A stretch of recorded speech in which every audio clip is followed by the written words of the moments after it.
Diz assim a palavra, o título é Para o mestre de música, ou seja, o salmo é uma canção, né?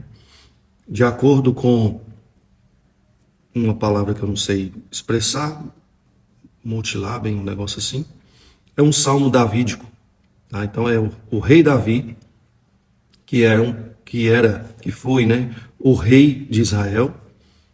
Alguns salmos, inclusive, são escritos antes dele ser rei, tá? E Davi também era não só um rei, mas ele era um rei e sacerdote, um rei e profeta.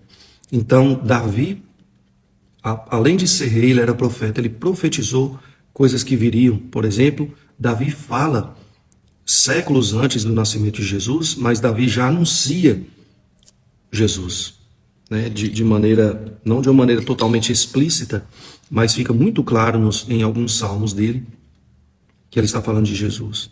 Então, Davi é conhecido como um rei e também profeta. Vamos lá. Senhor, quero dar-te graças de todo o coração e falar de todas as tuas maravilhas.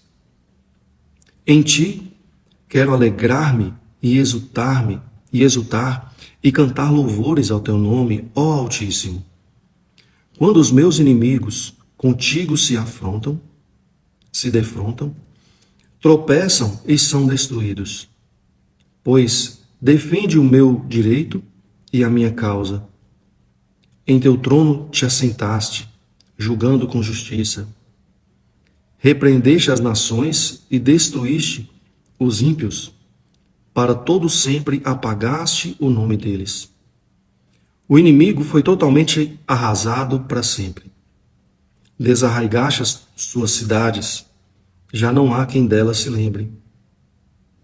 O Senhor reina para sempre, estabeleceu o seu trono para julgar. Ele mesmo julga o mundo com justiça. Governa os povos com retidão. O Senhor é refúgio para os oprimidos, uma torre segura na hora da adversidade. Os que conhecem o teu nome confiam em ti, pois tu, Senhor, jamais abandonas os que te buscam. Cantem louvores ao Senhor que reina em Sião. Proclamem entre as nações os seus feitos. Aquele que pede contas do sangue derramado não esquece, ele não ignora o clamor dos oprimidos. Misericórdia, Senhor. Vê o sofrimento que me causam os que me odeiam. Salva-me das portas da morte, para que junto às portas da cidade de Sião eu cante louvores a ti e ali exulte em tua salvação. Caíram as nações na cova que abriram, os seus pés ficaram presos no laço que esconderam. O Senhor é conhecido pela justiça que executa. Os ímpios caem em suas próprias armadilhas. Voltem os ímpios ao pó, todas as nações que se esquecem de Deus. Mas os pobres nunca serão esquecidos, nem se frustrará a esperança dos necessitados.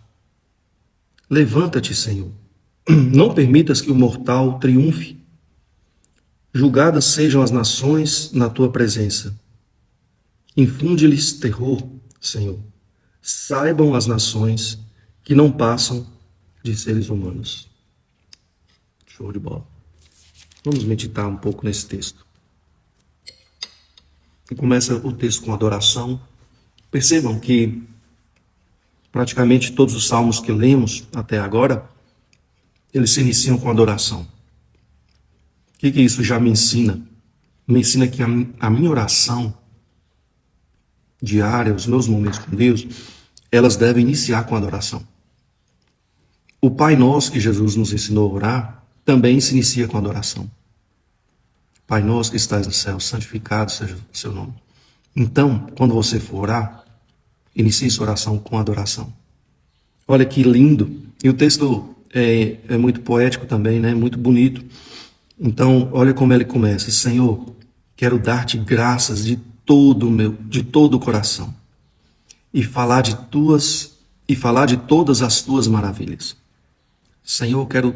Então, começa a oração mais ou menos assim, né? Senhor, quero dar-te graças de todo o coração. Olha aqui lá, que massa. Em ti quero alegrar-me e exultar e cantar louvores ao teu nome, ó Altíssimo. Está dizendo, né, do desejo dele de alegrar-se, de exultar, de cantar louvores ao nome do Senhor, que é Altíssimo. Altíssimo, né, é uma adoração a um Deus muito grande que está numa posição de toda autoridade. Quando os meus inimigos contigo se defrontam, tropeçam e são destruídos, pois defendeste o meu direito e a minha causa, em teu trono te assentaste, julgando com justiça. Aqui ele traz, e nesses salmos que lemos também até o momento, Davi traz muito forte um senso de justiça, né? Inegável que Davi tem uma coisa que Jesus trouxe para a gente no Sermão do Monte. Bem-aventurado aquele que tem fome e sede de justiça, né? É muito claro que Davi tem fome e sede de justiça. Ele clama por isso o tempo todo, né? E aqui ele fala que Deus o defende, né, no seu direito. Então, ou seja, se você está correto, se você está numa posição justa, Deus também defenderá a sua causa. E aqui, gente, é uma complexidade sobre justiça, porque nós queremos usar a Bíblia para aplicar na nossa vida, né? A gente quer usar a Bíblia, ou versículos isolados, para o nosso bel prazer, para atender às nossas necessidades. E nós estamos vivendo num tempo que as pessoas estão se achando muito. E o cristão atual, né, principalmente o evangélico, de muitas vertentes evangélicas, ele está se achando assim, o rei da cocada preta, né? O dono do pedaço.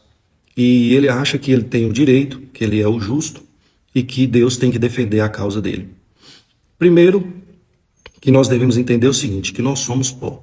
Lá no final do salmo, desse salmo, né, o próprio salmista diz assim, ó, infunde-lhes terror, Senhor, saibam as nações que não passam de seres humanos. Primeira coisa que nós temos que entender é o seguinte, nós não passamos de seres humanos. E qual o direito que nós temos? O direito que nós temos é aquele direito que a gente vê nos filmes americanos, quando um cara vai ser preso, o policial fala com ele assim, você tem direito de ficar calado e tudo que você disser será usado contra você no julgamento, no tribunal. E eu entendo o seguinte, que o direito que nós temos é de ficar calado, é porque nós não temos direito. Diante de Deus, nós não temos direito algum.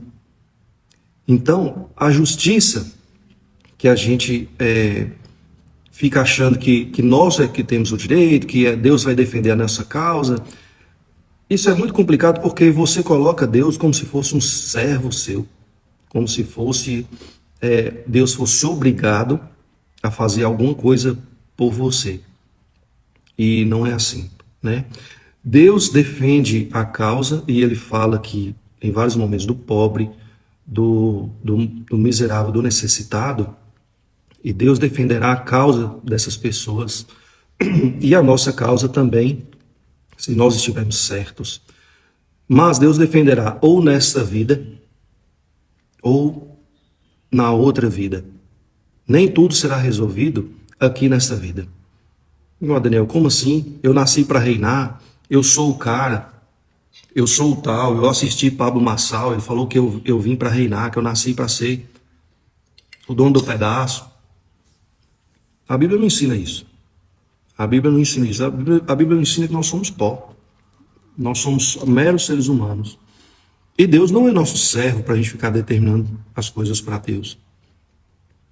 E a palavra, ela não nos empodera para a gente mandar nos outros, para a gente fazer e acontecer no mundo. Não é isso que a Bíblia nos ensina. Mas a Bíblia ensina que Deus defenderá a nossa causa, como nós vamos ver aqui nesse texto. Nesta vida, se assim Deus quiser, Ele sim poderá entrar em nossas causas diárias, no nosso cotidiano, se Ele quiser, se isso estiver no seu propósito. O propósito que está acontecendo no mundo não é o meu propósito, é o propósito de Deus. Se dentro do propósito dele estiver e que ele me ajude em situação A e B, ele me ajudará. Ele abrirá portas, ele fará coisas extraordinárias acontecerem. Mas isso é uma regra? Não é uma regra. Por quê? Porque ele age conforme a vontade dele, o propósito dele, os seus desígnios, não os meus. Agora ele defenderá a causa do injustiçado, do oprimido, do pobre, sim. Como eu falei, nesta vida ou em outra. Por exemplo não, como assim em outra vida? Um dia, Jesus já fez justiça quando ele veio e morreu na cruz por nós. Então nós tivemos uma pessoa justa, sem pecado nenhum, sofrendo todas as injúrias e injustiças para pagar o nosso pecado. Então a primeira justiça já foi feita. E a segunda é que um dia o injusto, o ímpio, perecerá. E o justo triunfará. Então, um dia, quando Jesus vier buscar a sua igreja, como diz no Salmo 1, os ímpios não resistirão na comunhão dos justos. O ímpio perecerá. E quem vai reinar com Cristo? O justo. O justo. Então, quando Jesus vier dar fim à história, concluir toda a história, ele julgará o mundo. E aqui fala sobre isso. Fala desse juízo, né, que Deus fará. Vamos ler um pouco mais. Versículo 4, pois defendeste o meu direito e a minha causa, em teu trono te assentaste julgando com justiça. Então Deus é juiz, Deus é juiz, e ele julga com justiça. Ele é um juiz justo, né? Ele não é um juiz comprável, ele não é um juiz que tende para me favorecer porque eu sou bonzinho, tende a me favorecer porque eu andei de joelho daqui até em tal lugar. Ele não é um juiz que vai me favorecer porque eu vou na igreja todos os dias. Ele não é um juiz que vai me favorecer porque eu sou bonzinho, porque eu faço orações, porque eu falo daquele jeito, parecendo um monge. Tem nada a ver com isso. Deus é um justo juiz. Ele julgará com justiça e imparcialidade. Se ele olhar para nós, ele vai ver em qualquer um de nós o nosso pecado, a nossa maldade, e nos condenará. Só tem uma maneira de Deus nos livrar, que ele, quando ele for nos julgar, ele tem que ver em nós a marca de Cristo. Ele tem que ver em nós que nossas vestes espirituais foram lavadas no sangue de Jesus, no sangue do justo. O único justo que existe é Jesus Cristo. Então, quando o justo juiz, que é Deus, nos julgar, ele tem que ver em nós que o nosso pecado já foi pago. Como ele verá isso? Se ele vê em nós que nós fomos lavados no sangue de Jesus. Se ele vê em nós que fomos lavados, nós seremos salvos. Se ele vê em nós que nós não fomos lavados, nós seremos condenados. Não importa quantas milhões de vezes você foi na igreja, que você rezou, que você orou, que você foi no monte, que você isso, aquilo. O que vai diferenciar uma pessoa da outra, o que vai colocar você em salvação ou condenação é se você foi lavado no sangue do justo, que é Jesus, você foi justificado, você foi perdoado e você pode entrar então em salvação. Se você, por mais bonito que você seja, inteligente e bonzinho que você seja, se você não foi lavado no sangue de Jesus, você será condenado. Continuando, versículo 5. Repreendeste as nações e destruíste os ímpios, para todo sempre apagaste o nome deles. O inimigo foi totalmente arrasado para sempre. Desarraigaste as suas cidades, já não há quem deles se lembre. O Senhor reina para sempre, estabeleceu o seu trono para julgar. Ele mesmo julga o mundo com justiça. Governa os povos com retidão. Aqui dá a entender Nós estamos aqui, pessoal, meditando no Salmo 9. Nos dá a entender que, apesar de toda soberba das autoridades do mundo, né, os reis e presidentes e primeiros ministros acharem que eles fazem, que eles que governam, que eles que são o tal, que ele vai explodir tal país, que Putin vai fazer não sei o quê, que Xi Jinping vai fazer não sei lá das quantas, e que eles têm o controle do mundo em suas mãos, apesar de acharem isso, Deus é a autoridade suprema, ele é o Altíssimo, como nós lemos aqui nos primeiros versículos, e todas essas autoridades estão fazendo e acontecendo porque Deus está permitindo em sua soberania. Mas chegará um dia que Deus julgará todas essas pessoas e Deus vai findar essa história com a vinda de Jesus Cristo e ele vai colocar essas pessoas em seus lugares. Essas autoridades humanas só têm autoridade porque Deus permitiu que eles tivessem por um tempo, até o dia que Deus não quiser mais. E Deus rege o mundo dessa maneira. Ah, mas fulano é mau, ele é um mau presidente, ele é um tirano, ele é não sei o quê. Mesmo essas pessoas estão na posição de autoridade porque Deus permitiu. Um exemplo disso, né, quando Deus fala assim sobre Nabucodonosor, que foi um tirano também, rei da Babilônia, um cara mau e etc., que Deus chama Nabucodonosor de servo. Então, Nabucodonosor, meu servo. Está lá porque eu quis, porque eu permiti, né? Pilatos também, quando estava julgando Jesus, ele fala de autoridade, que é autoridade, e Jesus fala com ele, olha, você só tem essa autoridade porque Deus te deu. Isso aí é só até o dia que Deus quiser. O dia que Deus não quiser, acabou sua autoridade. Então os reis da terra estão na mão de Deus. Deus é que controla todas as coisas, ele é soberano, ele é o Altíssimo Deus. E nós, meros mortais, o que é que devemos fazer? Versículo 9. O Senhor é refúgio para os oprimidos. Nós devemos nos refugiar em Deus. Ah, mas o cara é mau e não sei o que, sim. Nós somos oprimidos. E aí nós devemos nos esconder, buscar esse refúgio em Deus. E diz a palavra que ele é uma torre segura na hora da adversidade. Deus é nossa segurança. Busque segurança em Deus. Ele é nossa torre segura. Ele é nosso refúgio no momento de adversidade. Os que conhecem o teu nome confiam em ti, pois tu, Senhor, jamais abandonas os que te buscam. Olha esse versículo, gente. Guarda esse versículo. Decore esse versículo. Salmo 9, versículo 11. Desculpa, versículo 10. Os que conhecem o teu nome confiam em ti. Os que conhecem o nome do Senhor, os que conhecem Deus, não confiam nas autoridades, não confiam no seu dinheiro, na sua própria condição, na sua inteligência. Apesar de você ter dinheiro, vamos supor que tenha, apesar de que você tenha um bom emprego, que você seja muito inteligente, apesar disso tudo, quem conhece de fato Deus, não confia nessas coisas, confia em Deus. Confia em Deus somente. Por quê? Pois tu, Senhor, jamais abandonas os que te buscam. Olha, gente, Deus não muda. E Deus é fiel.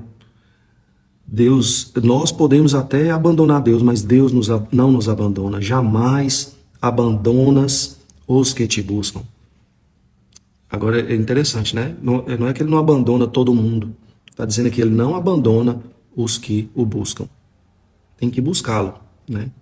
Então, se você buscar, você encontrará nele refúgio, uma torre segura. E Deus, aqui é uma garantia que ele estará com você.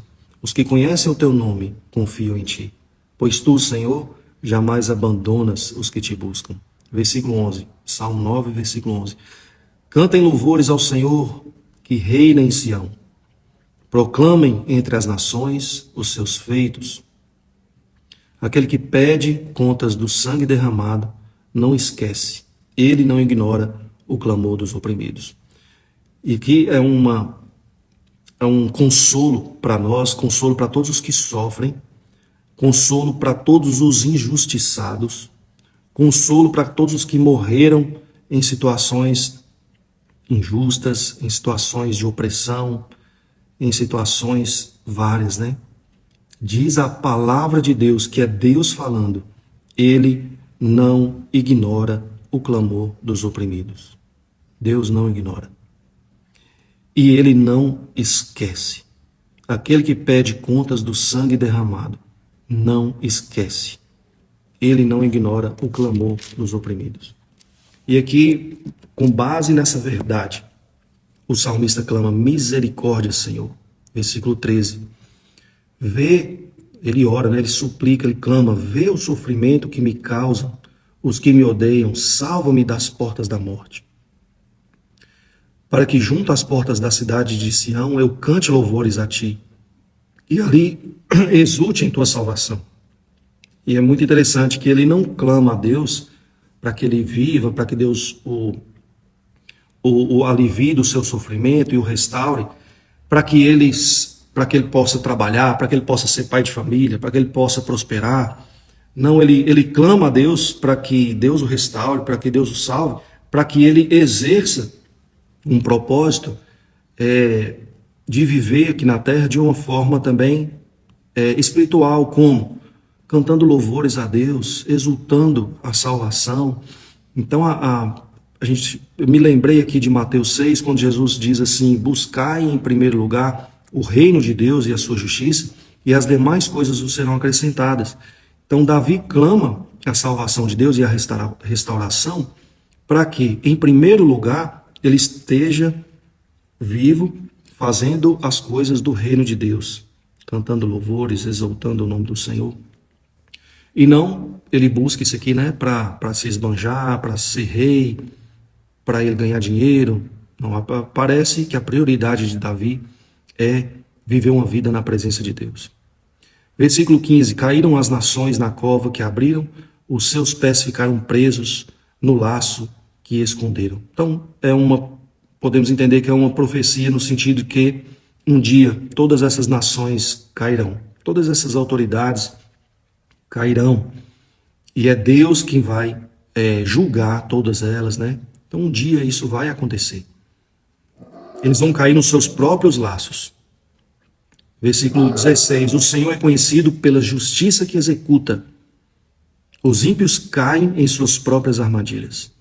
Então reafirma novamente que Deus executa justiça, é conhecido por ser justo, né? E essas nações e os ímpios cairão em suas próprias armadilhas. Eles cairão porque eles mesmos cavaram suas covas. Voltem os ímpios ao pó, todas as nações que se esquecem de Deus. Então, um juízo contra nações inteiras, né? Nações que se esquecem de Deus. Me lembrei aqui, gente, como o mundo tem se movido para tirar Deus de tudo, né? E as pessoas, os governantes estão entendendo que uma nação laica é uma nação que você não pode falar nem o nome de Deus. O nome de Deus você já está errado, né? E aí tiramos Deus das escolas, tiramos Deus dos ensinos. Não se pode falar de Deus, ou seja, nós estamos só excluindo Deus. E aqui existe um juízo contra essas nações. As nações que se esquecem de Deus, elas caem. Voltem os ímpios ao pó, todas as nações que se esquecem de Deus. Então nós não podemos permitir isso enquanto povo, enquanto nação, né? Enquanto organização civil, não podemos esquecer de Deus. Pelo contrário, temos que lembrar dele e honrá-lo e falar das suas maravilhas.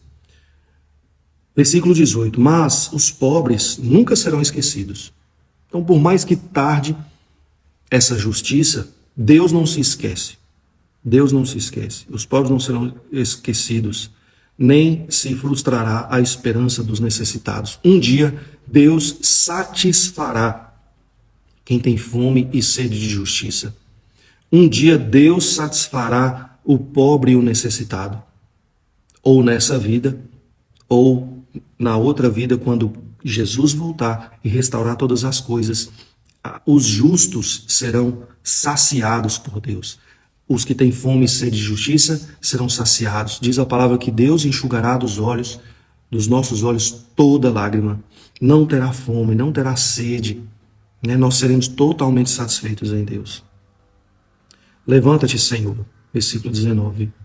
Não permitas que o mortal triunfe. Julgadas sejam as nações na tua presença. Infunde-lhes terror, Senhor.